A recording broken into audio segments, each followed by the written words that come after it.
Hello students, कैसे हैं आप। तो डिफेंस वाला के प्लेटफॉर्म पे मैं आप सभी लोग का स्वागत करता हूं। और स्टूडेंट जैसा जानते हैं कि डिफेंस वाला का जो प्लेटफॉर्म है वो किसी भी डिफेंस एग्ज़ाम के प्रिपरेशन करने वाले स्टूडेंट के लिए है। तो स्टूडेंट अभी हम क्या कर रहे हैं कि जो अप्रैल में एग्ज़ाम होने वाला है एनडीए का, उसके लिए कोर्सेज में सिलेबस लगातार अपने चैनल पे अपलोड कर रहे हैं। तो स्टूडेंट वहाँ पे हमने 100 बैच शुरू किया हुआ है और उस 100 बैच के अंतर्गत हम फिज़िक्स मैथ्स के लगातार टॉपिक को अपलोड कर रहे हैं। तो आप हमारे चैनल को ज़रूर विजिट करिए। अगर आपका एनडीए एम है तो ज़रूर विजिट करिए बच्चों। बाकी भी डिफेंस एग्जाम के लिए सब्सक्राइब कर लीजिए।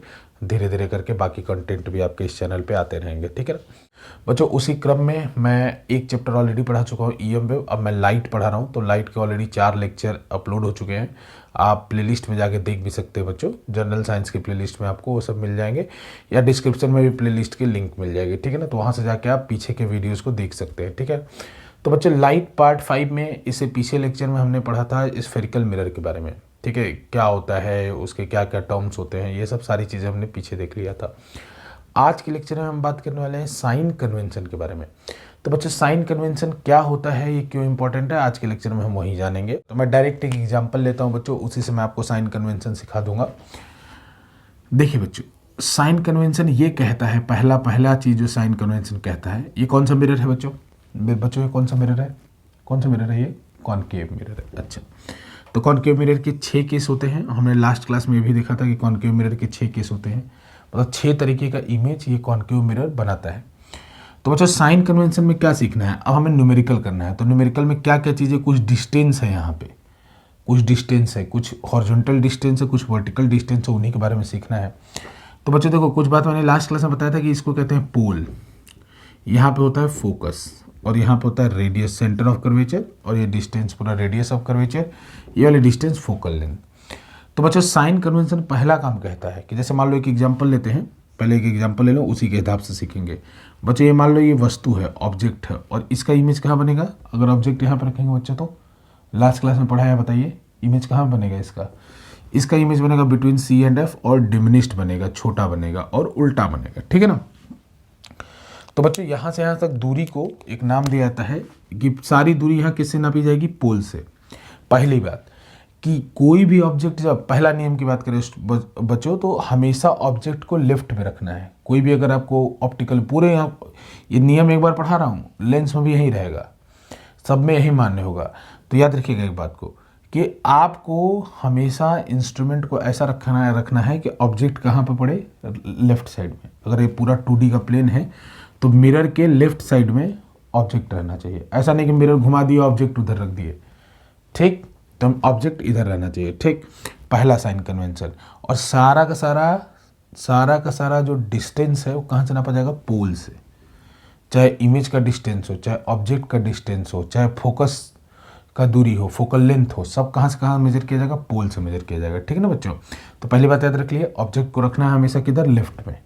कोई भी इंस्ट्रूमेंट हो उसके लेफ्ट में। अब जैसे कि मान लो कॉन्वेक्स आएगा, तो ऐसा नहीं करेंगे कि कॉन्वेक्स ऐसे होता है तो उधर रखेंगे, कॉन्वेक्स को उल्टा बना देंगे ऐसे कि कॉन्वेक्स ऐसे है तो ऐसे प्रिंट कर लिया जाए, ऑब्जेक्ट उधर रख दिया जाए। नहीं, गलत बात।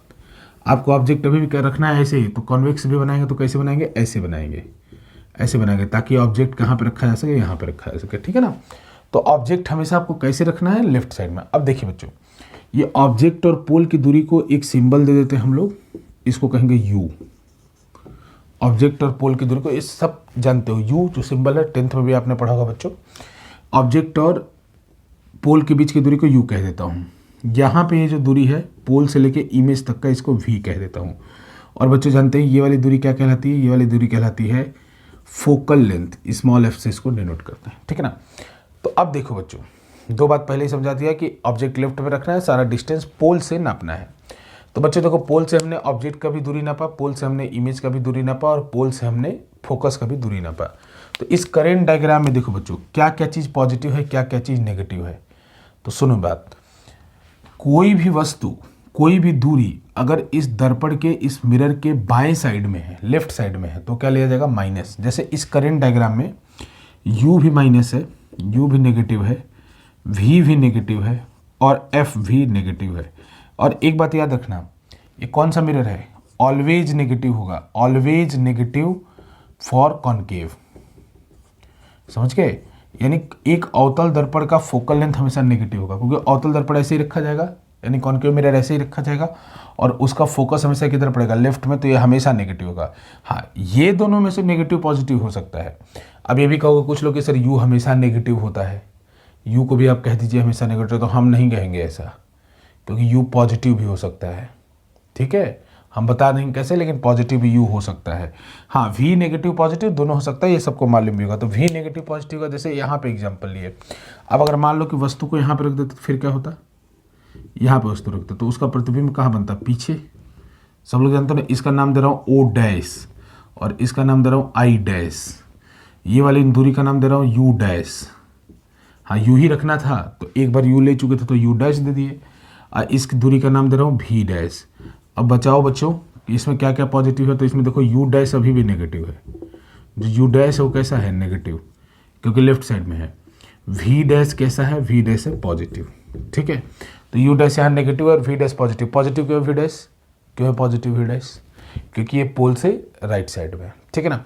एक बात और बता दो, जैसे कुछ लोग कह रहे हो कि सर एग्जाम्पल हम नहीं बताए कि जब फोकल ये यू की वैल्यू पॉजिटिव किस केस में हो सकती है। आपने 2 केस बनाया, दोनों में तो नेगेटिव निकल गई। आप कह रहे हैं कि सर यू पॉजिटिव भी हो सकती है, तो हम बताते हैं कब होती है ऐसी। चलो उत्सुकता है तो देख लो बच्चों, यू नेगेटिव यू पॉजिटिव तब हो सकता है जब इसके ऊपर कन्वर्जिंग बीम ऑफ लाइट गिरे। कन्वर्जिंग बीम, ऐसी बीम ऑफ लाइट जो कन्वर्ज कर रही हो। तो बच्चों ये मिरर नहीं रहता तो कहाँ पे कन्वर्ज करती है, यहाँ पे। तो अब की बार ऑब्जेक्ट यहाँ पे है तो ये वाला यू क्या लिया जाएगा जानते हो, पॉजिटिव लिया जाएगा। और जो लोग सीबीएसई में पढ़े होंगे, 12th में एक बार क्वेश्चन भी आ चुका है और 12th में एक न्यूमेरिकल भी है इसी के ऊपर, कन्वर्जिंग बीम ऑफ लाइट के ऊपर। वहीं यही बुद्धि टेस्ट किया गया है कि यू की वैल्यू पॉजिटिव कौन लोग लेता है। तो लाइट अगर मिरर पे कन्वर्ज करेगी तो ऑब्जेक्ट कहाँ है, ऑब्जेक्ट वर्चुअल है, ये वर्चुअल ऑब्जेक्ट कहा जाएगा इसको, क्योंकि अगर मिरर नहीं होता तो रे यहाँ पे जाके मिलती है, यानी ऑब्जेक्ट वहाँ पे होता है। मिरर होने की वजह से ऑब्जेक्ट कहाँ चला जाएगा, तो बच्चों ये ऐसे कन्वर्ज होगा, इधर कहीं इसका इमेज बनेगा। तो देखो बड़ी कमाल की बात, बचाओ इसको। यहाँ ऑब्जेक्ट क्या है, वर्चुअल, और इमेज क्या है, रियल। पॉजिटिव हो सकता है आज के बाद, बुद्धि में खोपड़ी में अपने ये बात डाल लेना। ठीक है, अब देखो ऐसे जैसे वहाँ पे बनाया भी हुआ है कॉन्वेक्स के लिए, ध्यान दो जरा कॉन्वेक्स के लिए। तो कॉन्वेक्स के लिए बच्चों देखो फोकस की बात कर लेते हैं बस, बाकी सब तो जो यहाँ बताया वही वहाँ है कि इसके इधर कोई भी दूरी रहेगा क्या लोगे, माइनस। इस वाले मिरर के उधर कोई भी दूरी रहेगा बच्चों क्या लोगे, प्लस। तो एग्जांपल देख लो, जैसे यहाँ फोकस है और ये पोल है, तो सारी दूरी यहाँ भी पोल से नापी जाएगी। तो यहाँ पोल से फोकस की तरफ जाओगे तो ऐसे जाओगे ना, तो इसका फोकल लेंथ हमेशा क्या आएगा, याद रखना, कॉन्वेक्स का फोकल लेंथ हमेशा क्या आएगा, पॉजिटिव।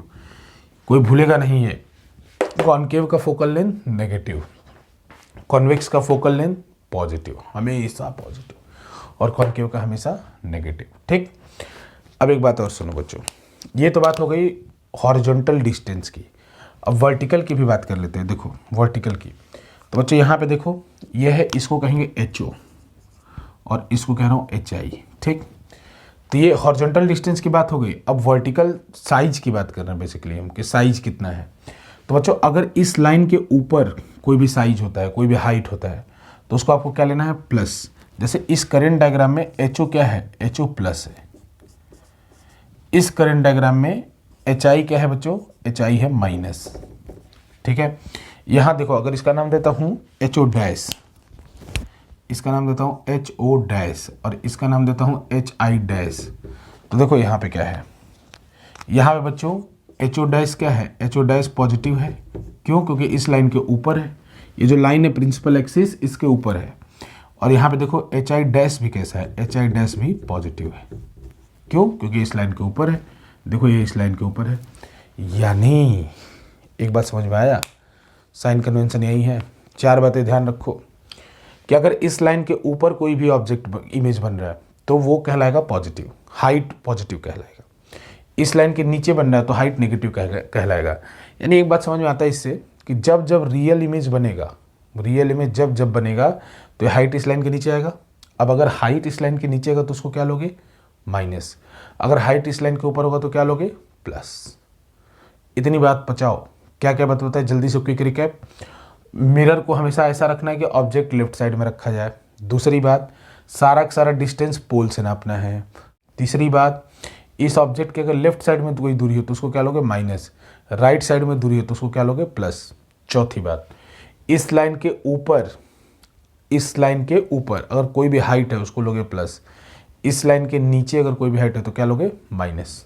अगली बात कि बच्चों इसका फोकल लेंथ, किसका, कॉनकेव का, हमेशा माइनस होगा, इसका फोकल लेंथ कॉन्वेक्स का हमेशा प्लस होगा। ठीक, तो बच्चों इसको नोट डाउन कर लो, जो भी इसमें एक डायग्राम बना लो, इतनी खिचड़ी मत बनाओ, ये बना लो बस, और इसी में एक ये लिख लो बस, और बाकी मन करे तो वो लिख लेना। बाकी 2 बार जरूर लिख लेना कि एफ इसका नेगेटिव होगा और इसका एफ पॉजिटिव होगा, यानी कॉन्वेक्स का पॉजिटिव और कॉनकेव का नेगेटिव। ठीक है बच्चों, पॉज करो, नोट कर लो। तो देखो बच्चों, अब हम बात करने वाले हैं मिरर फार्मूला की। किसकी बात करने वाले हैं, मिरर फार्मूला की। तो मिरर फार्मूला क्या होता है, तो बच्चों जो अभी हमने साइन कन्वेंशन सीखा, अब उसके इस्तेमाल करने का समय है मिरर फार्मूला। तो मिरर फार्मूला क्या होता है बच्चों, वी यू और एफ के बीच में एक रिलेशन।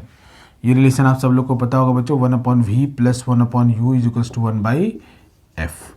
ठीक है, ये एक रिलेशन। ठीक, इसी तरह से बच्चों एक रिलेशन आता है मैग्निफिकेशन का, इसको m से डिनोट करता है, ये मैग्निफिकेशन है। मैग्निफिकेशन मतलब अगर हाइट 3 गुना हो जाए तो m की वैल्यू प्लस या -3, वो आपकी बुद्धि पे मैं छोड़ता हूँ, वो आगे हम देखेंगे। कल आपसे परीक्षा भी लेंगे हम कि भाई मैग्निफिकेशन के लिए मैं कहता हूँ कि मैग्निफिकेशन एक नंबर नहीं है, मैग्निफिकेशन एक स्टोरी है। कैसे वो स्टोरी है हम आपको नेक्स्ट क्लास में जरूर बताएंगे बच्चों।